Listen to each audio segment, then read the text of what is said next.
Sumari, anong ginagawa mo dyan? Mare! Kailangan ko na rin ay mangga at para wala ako nagalihin na. Ha?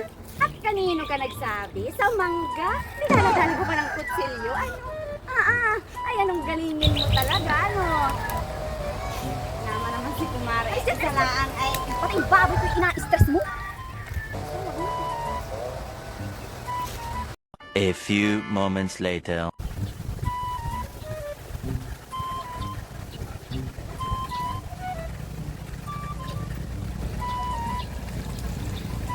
Ay, talagang maligig ako. Hindi mo pinatawad. Ano, Kumare? Kanina yung mangga. Ay, malaki na. Hindi mo naputi. Ay, sayang mo matigas ay. Hindi mo pa po kinabangan yung Kumare.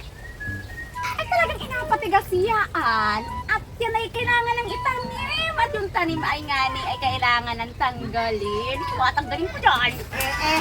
Yan, daming liga naman din yan. Ang daming liga, pero yan ang pangalakat mo, ano? Talaga naman. Ang daming liga, Kumare. Ba dyan, ba dyan? Ay, sa mga babanan. Gumala makapagula, bigyan mo sa mga gulay. Naku nga, gugulaan ng Kumare at never mo kung binigan ng lutong gulay. Meanwhile.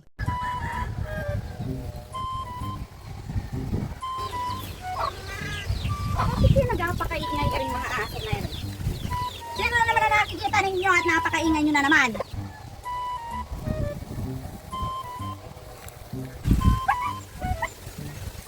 Wandeng, bakit ang ingay mo? Ayun, Kumari, kaya naman pala yan ang iingay ng aking mga aso. Eh, kay Narian na naman, ano?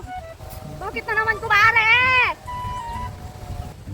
Ay, naku, Kumari ka pa, Kumari. Kumari lang yung pagkuha mo ng mga tayo ng bakat kalabaw na yaan. Naroon yung mangga namin na yun, sigurado kung inapagbiskitaan mo na naman yun, napay palinga-linga ka na naman doon.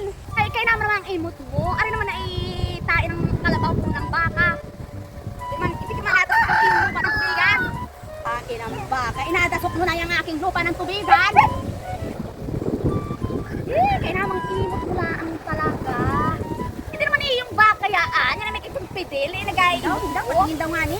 Hindi makabulaan. Ako hindi na naniniwala sa iyo yung mga ganyang ginagabayad ng utang. Kaya mga pagkita na naniniwala na lupa ng daing ng kalabaw lang at baka ang napangkukuha mo diyan. Ay, sa iyo na!